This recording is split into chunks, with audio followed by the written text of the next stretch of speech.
인생이 무엇이라고 생각을 하는가에 대해서 다들 나름대로 머릿속에 그림이 있으실 것입니다. 내 생의 마지막 한 달이라고 하는 책이 있는데 이 책에서는 인생이 롤러코스터 같다고 이야기를 합니다. 우리가 흔히 보는 청룡열차 같은 것입니다. 옛날 자기 고향에 있던 롤러코스터는 철로 만든 굉장히 튼튼한 것도 아니고 삐걱거리는 나무로 만든 롤러코스터였는데 저게 안전할까 하는 생각도 늘 가지고 있고 우리 인생도 늘 업앤다운이 있지 않습니까? 늘 올라갔다 내려갔다 하지 않습니까? 얌전하게 올라가는가 하면 심하게 올라갔다가 갑자기 곤두박질을 치기도 하고 정신 못 차리게 요동치기도 하는 것이 인생인지도 모르겠다는 그러한 이야기를 이 책에서 하고 있습니다. 여러분 공감이 되는 내용 아닙니까? 또는 인생은 배터리 같다고도 이야기합니다. 인생도 충전이 필요합니다. 내가 힘이 있는 것 같아 보여도 살다 보면 그게 전부 다 소진되어서 안 그래야 되는 줄 알면서도 짜증도 나고 해야 되는 줄 알면서도 못하겠고 또 하기도 싫고 그래서 충전이 필요한 배터리 같다고도 이야기를 합니다. 혹은 빌딩과 같다고도 이야기를 합니다. 아름다운 건물을 지어가는 것과 같다는 것입니다. 건물의 기초를 쌓고 방 하나하나를 만들어가고 골격을 세워가는 잘못 세우면 무너질 수도 있는 빌딩, 건축물 혹은 감옥이라고 표현을 하기도 합니다. 이러한 생각을 가지고 계시는 분들이 많으실지도 모르겠습니다. 인생은 감옥이다. 내 생각에 내 마음대로 할 수 있는 것은 별로 없고 다 정해진 것 같다는 생각을 하기도 합니다. 주위에 압박도 많고 누군가 무언가에 의해서 끌려가는 듯한 느낌을 받을 때도 있습니다. 그래서 나에게는 아무런 자유가 없는 것 같다는 생각도 하게 됩니다. 또는 인생이 육상 경기와 같다고도 표현합니다. 꼭 이겨야 된다는 것입니다. 남에게 뒤처지면 안 된다는 것입니다. 혹은 스테인드 글라스와 같다고도 이야기를 합니다. 여러 가지의 색깔들이 있습니다. 마음에 드는 색깔도 있고 마음에 안 드는 색깔도 있습니다. 그러나 그것이 인생입니다. 스테인드 글라스를 보면 색깔 하나하나가 중요한 게 아니라 전체가 빛을 받았을 때 어떠한 느낌을 만들어내는가가 중요합니다. 하나하나를 보았을 때는 이해할 수 없는 인생 전체의 의미가 어떠한 색깔로 나에게 남아있는가 하는 것입니다. 그래서 스테인드 글라스라고 생각을 할 수도 있습니다. 여러분, 이것들 중에 가장 내 생각에 가까운 것은 여러분 무엇입니까? 사람마다 이러한 생각들이 있습니다. 마음에 그림이 있습니다. 그리고 인생이 무엇인가 하고 생각하는 그 그림은 내 삶에 많은 영향을 끼칩니다. 오늘 우리가 함께 읽은 말씀에 나오는 모세의 삶도 그랬습니다. 지금 모세는 나이가 80세입니다. 80년을 살았는데 자기 재산이 없습니다. 오늘 말씀에 보니까 모세가 그의 장인 미디안 제사장 이드로의 양떼를 치더니 라고 말씀합니다. 자기께 하나도 없습니다. 장인의 양을 몰고 길을 가다가 저기 어디선가 가시떨기에 불이 붙은 것을 봅니다. 처음에는 무심코 그냥 지나쳤습니다. 뜨거운 광야 사막, 불타는 기후에 습기라고는 전혀 없는 가시떨기에 불이 붙는 것은 드문 일이 아니기 때문입니다. 그곳은 전부 다 모래와 흙이고 바짝 마른 가시떨기 외에는 아무것도 없으니까 산불이 날 걱정도 전혀 없는 그런 상황입니다. 그러다가 말겠지 하고 그냥 무심코 지나치는데 한참을 가다가 뒤돌아봐도 이게 아직도 불타고 있는 것입니다. 지금쯤이면 다 타서 다 사그러져 없어져야 되는데 계속해서 불이 타고 있는 것입니다. 그래서 호기심에 가까이 다가가 봅니다. 그리고 그 가시떨기 앞에서의 경험이 모세의 나머지 일생을 바꾸어 놓습니다. 어떤 책에서 이 가시떨기가 모세 자신의 모습이라고 하는 글을 본 적이 있습니다. 지금 나이가 80입니다. 가지고 있는 재산도 없습니다. 40세까지는 모세가 이집트의 왕자로서 너무나도 자신감 넘치는 삶을 살았습니다.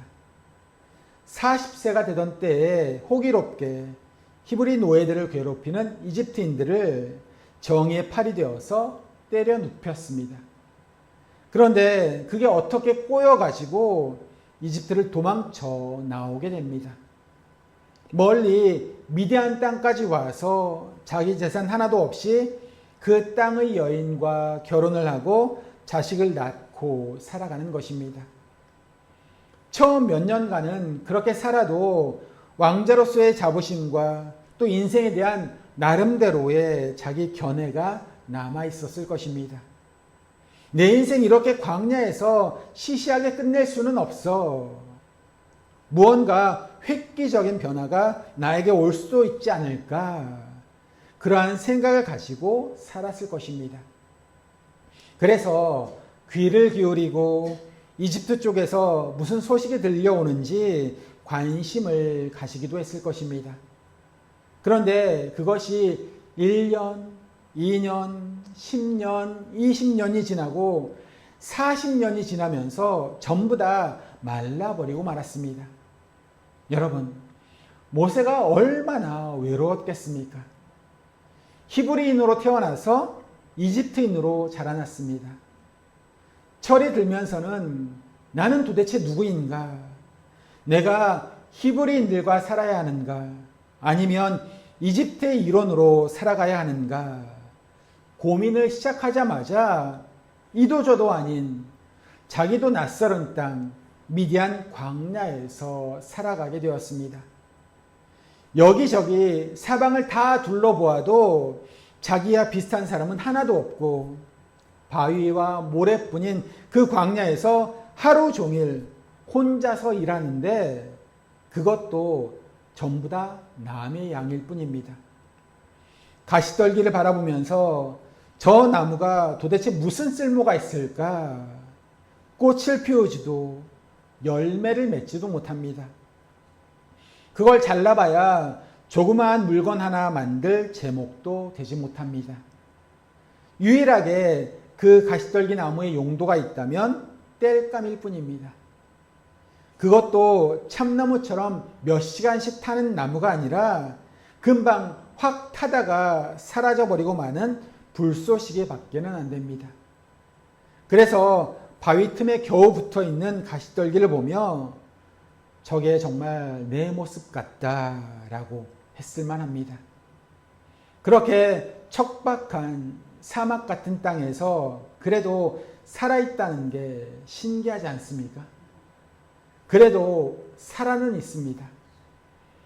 내가 지금 살아있는 건지 아닌 건지, 내가 살아가는 것이 도대체 무슨 의미가 있는 건지 그렇게 살아왔던 세월이었습니다. 그런데 그 가시떨기에 불이 붙은 것입니다. 그런데 그 불이 꺼지지 않는 것입니다. 보잘것없는 가시떨기지만 강력한 불꽃으로 활활 타오르는 이 모습을 보고 모세는 그 이후로 다시 40년을 살아가게 되는데 정말 불꽃 같은 삶을 살아가게 됩니다. 여러분, 어떻게 그럴 수 있었을까요? 어떻게 불이 꺼지지 않고 계속해서 탈 수 있었을까요? 그 열정을, 그 불을 하나님께서 붙이셨기 때문입니다. 그게 바로 가시떨기의 의미였다는 것입니다.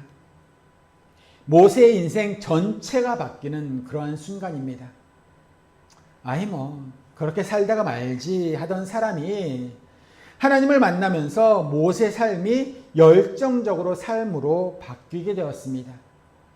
여러분, 열정은 모든 예수 믿는 사람들의 특징입니다. 하나님을 알면 알수록, 신앙을 가지면 가질수록 그 사람이 열정적인 사람이 됩니다. 왜냐하면 하나님이 열정적인 분이시기 때문입니다. 여러분, 우리가 어떠한 신앙을 가지게 되면 사람이 좀 더 착해진다, 이런 말들을 하는데, 사실 다른 모든 종교들과 기독교가 다른 점이 한 가지가 있습니다.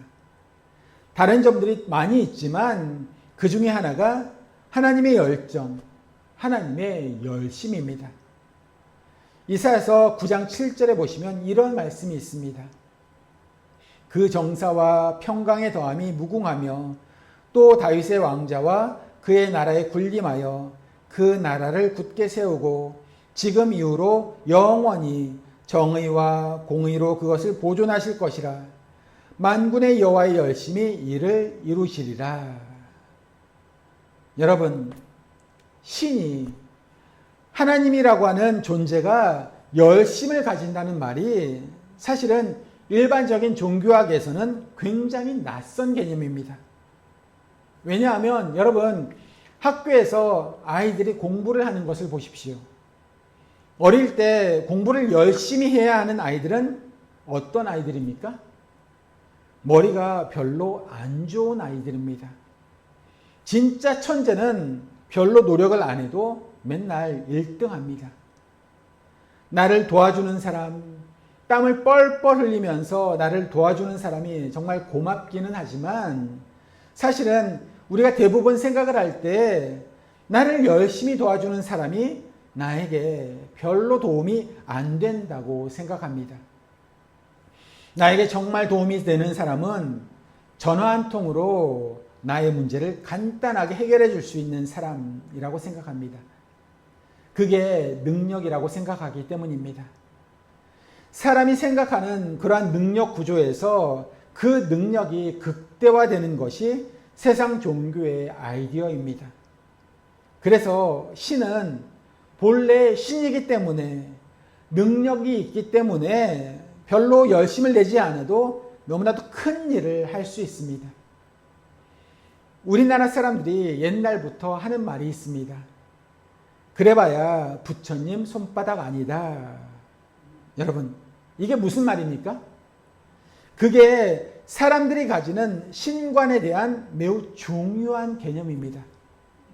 서유기에 나오는 이야기인데 손오공이 까불면서 구름을 타고 여기저기 다닙니다. 지금 우리말로 하면 구름을 타고서 여기에서 다른 나라까지 잠깐 사이에, 그저 몇 초 안에 갈 수 있는 실력입니다. 그래서 정말 막 까불면서 멀리까지 가서 내가 땅끝까지 왔어 라고 이야기를 하는데, 보니까 부처님 손바닥 이곳에서 저쪽까지 간 것에 불과하더라는 것입니다. 이것이 바로 그래봐야 부처님 손바닥 아니라고 하는 동양 사람들이 가지고 있는 신에 대한 관념입니다. 땀 한 방울 흘리지 않고도 간단하게 손오공을 제압할 수 있는 신, 이러한 신의 개념은 동양이나 서양이나 다 비슷비슷합니다. 그래서 신에게는 열심이라고 하는 것이 없습니다. 신은 열정이 없습니다. 열심히 할 필요가 없는 것입니다. 오히려 동양이나 서양이나 철학자들에게 있어서 패션, 열정이라고 하는 것은 고통의 근원입니다.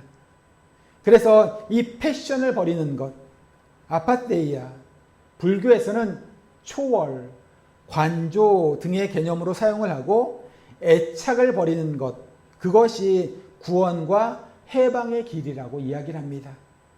그런데 성경에 나오는 하나님은 다릅니다. 물론 하나님의 능력과 스케일은 너무나도 크신 분이십니다.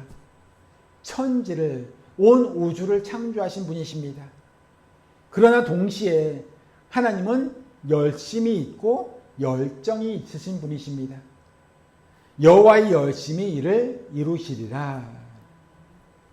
가만히 앉아서 땀 한 방울 흘리지 않고 우리를 제압하시는 그러한 분보다는 다른 이미지가 훨씬 더 강합니다. 99마리의 양을 들에 두고서 한 마리의 양을 찾도록 찾으시는 그러한 분이십니다. 열정적으로 찾으시는 분이십니다. 땀을 흘리고 발이 부르트고 바위 틈을 헤매다가 손가락이 까지고 하는 그러한 목자입니다. 혹은 집을 나가서 헤매는 아들을 눈물로 기다리다가 맨발로 달려나가는 그러한 열정을 가지신 열정의 하나님이십니다. 그래서 이 열정이 어디까지 미치는가 하면 친히 하나님이신 예수님께서 이 땅에 찾아오시기까지 열정적으로 사시는 분이십니다. 우리와 함께 땀을 흘리고 눈물을 흘리시고 피를 흘리신 것입니다. 그리고 그 열정의 최고 정점이 바로 십자가입니다. 더 패션 오브 크라이스트. 여러분 예전에 그 영화 많이들 보셨죠? 무슨 말입니까? 예수님의 순환. 이것은 동시에 예수님의 그리스도의 열정입니다. 예수님 사역의 정점인 이 패션이 고난이면서 동시에 열정인 것은 우연이 아닙니다. 여러분, 세상의 모든 종교들이 말하고 있는 신들은 사람들로부터 선을 긋습니다. 패션, 그런 것은 너희 같은 인간들이나 가지는 것이다 라는 것입니다.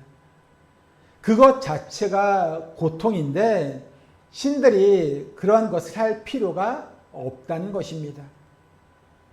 고통이 없고 열정이 없는 삶을 안전이라고 생각합니다.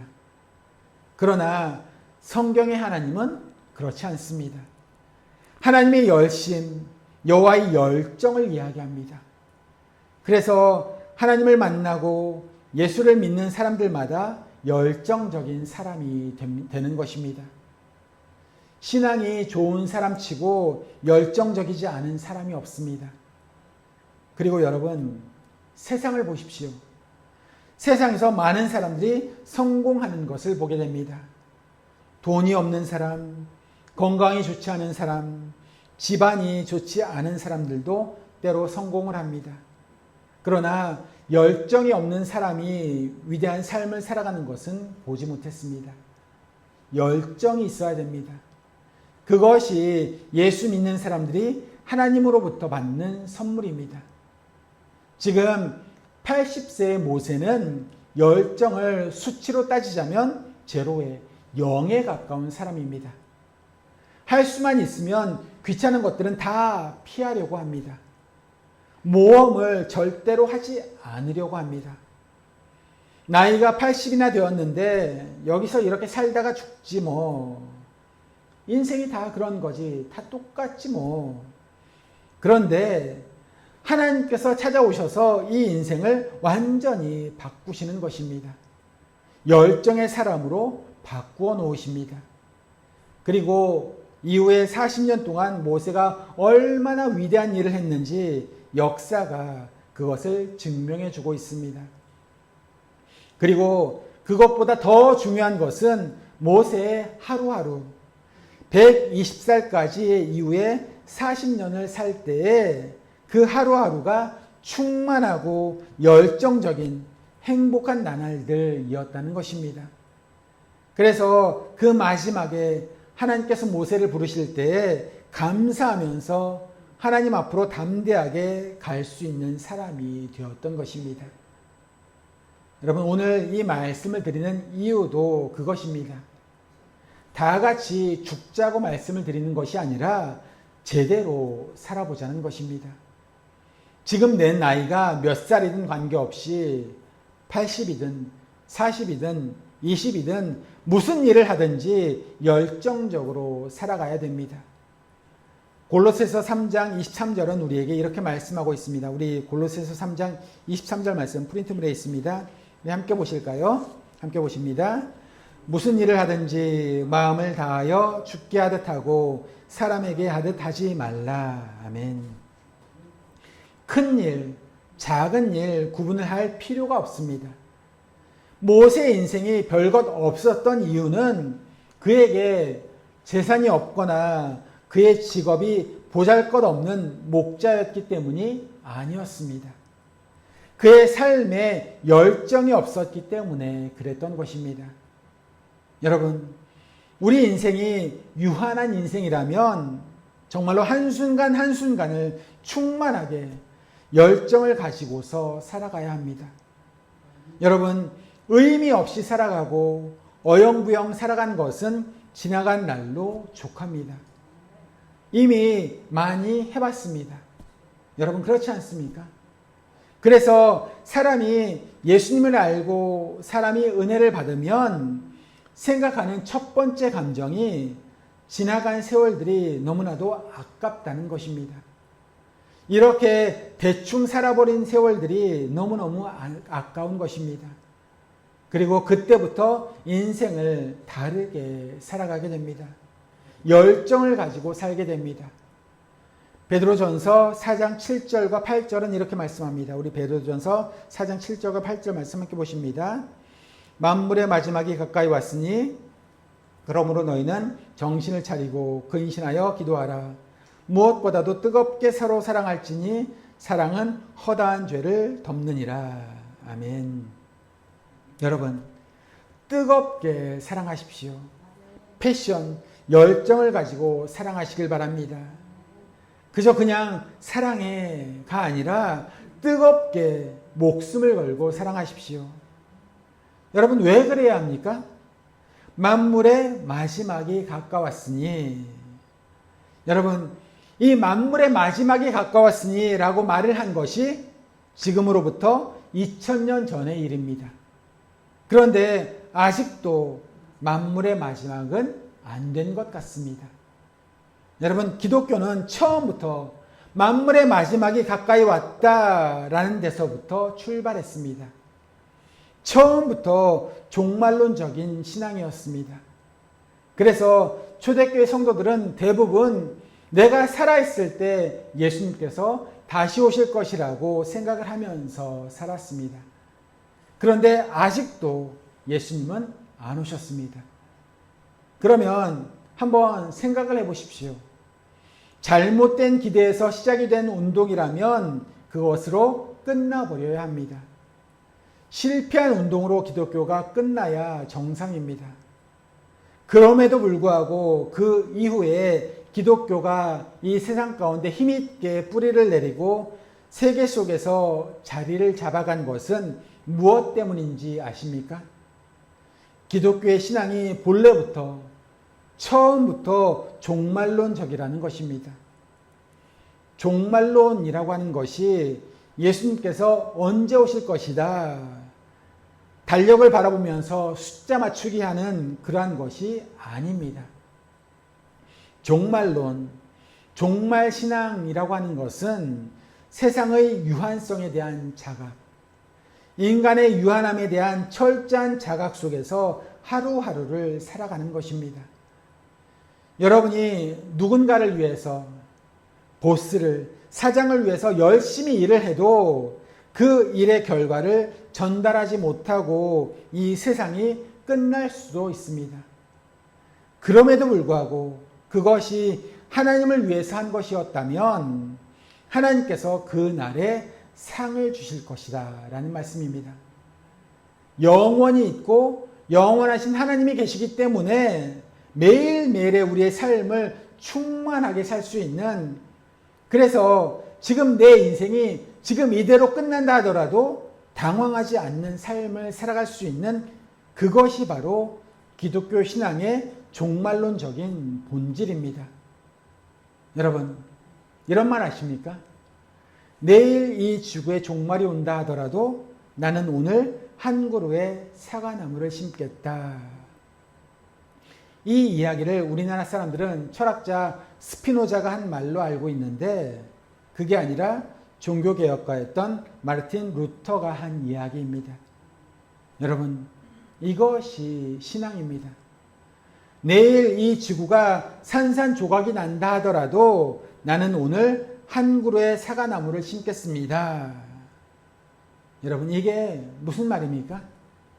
내일 지구가 끝나니까 오늘이라도 정말 무슨 의미 있는 일을 해보자 라는 이야기가 아니라 평소에 그가 사과나무를 심으면서 살아온 것입니다.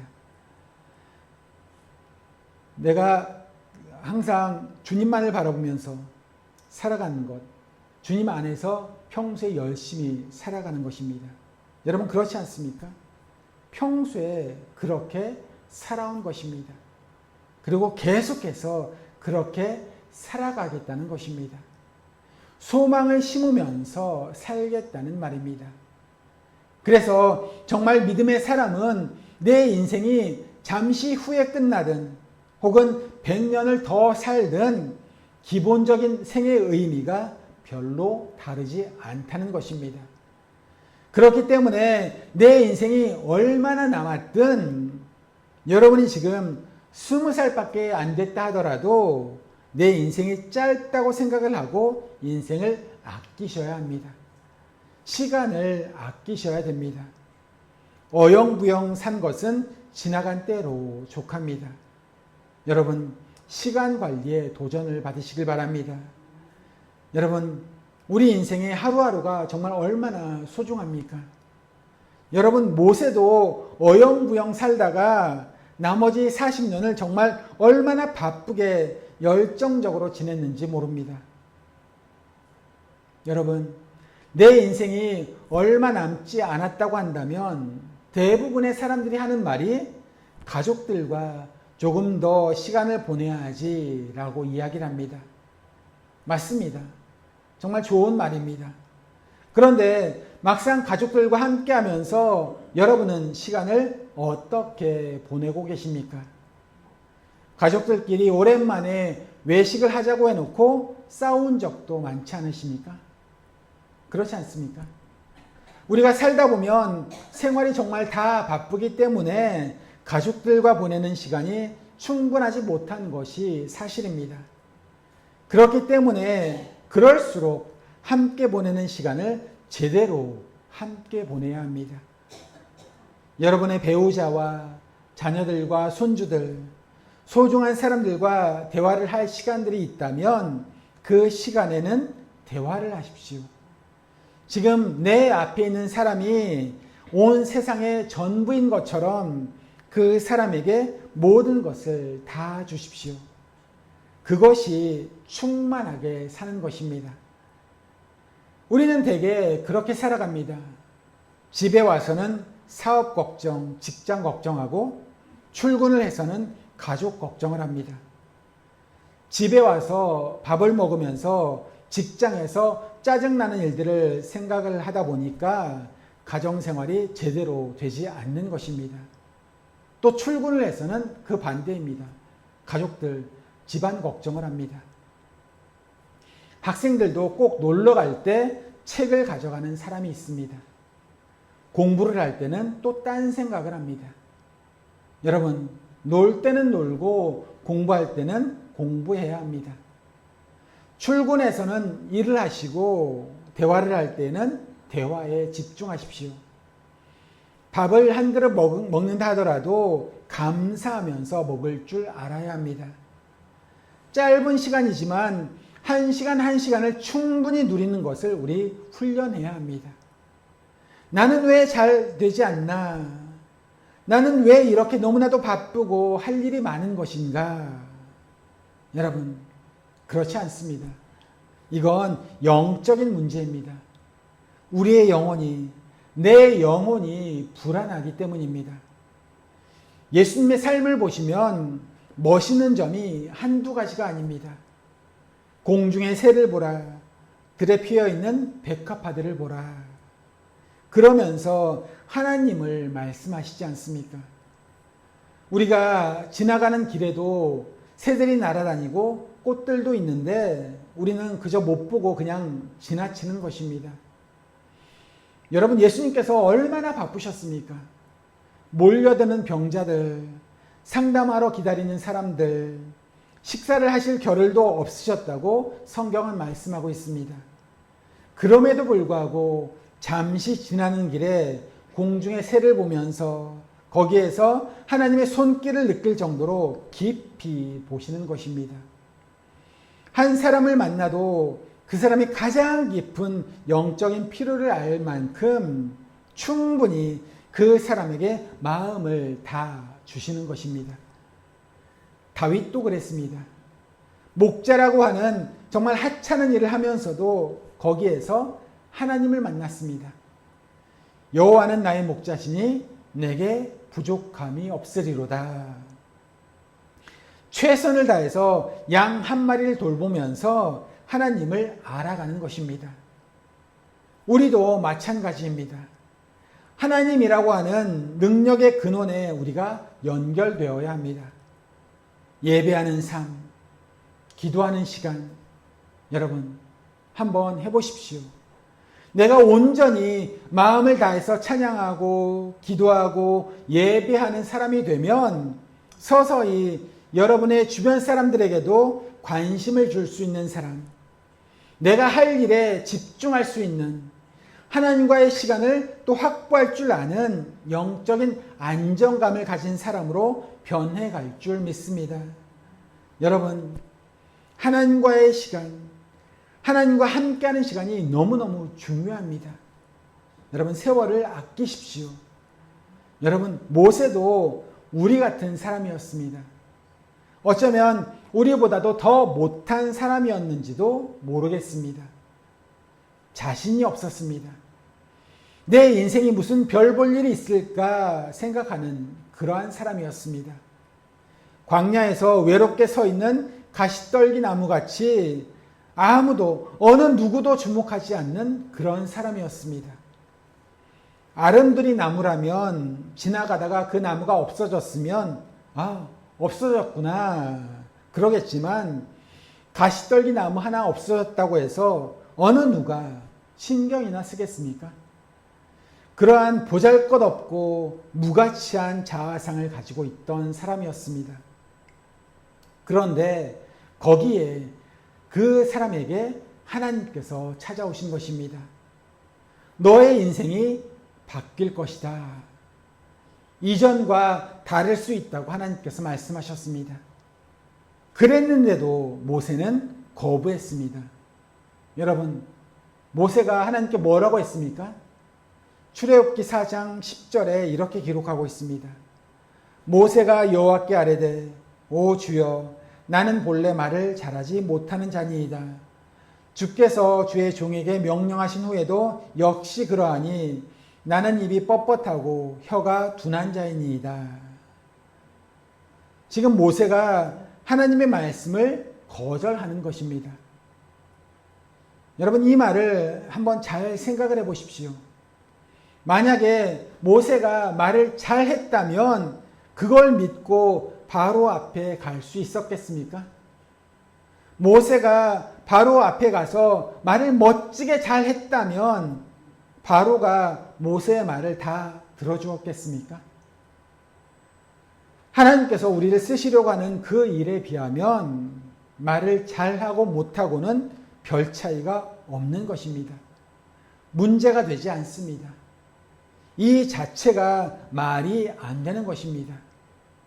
문제는 말을 못하는 것이 아니라 말을 잘 못한다고 하는 열등감이 내가 가지고 있는 다른 가능성들과 장점들이 드러날 기회를 막아버리는 것입니다. 지금 모세는 자기 스스로를 나는 안 되는 사람이야. 나는 실패자야. 나는 이렇게 끝나고 말 거야 라고 낙인을 찍어놓고 거기에다 자기를 갖다 붙이는 것입니다. 여러분은 어떠십니까? 나는 왜 안 됩니까? 나이가 많아서요? 재산이 없어서? 학력이 부족해서? 집안이 별로여서? 건강하지 못해서?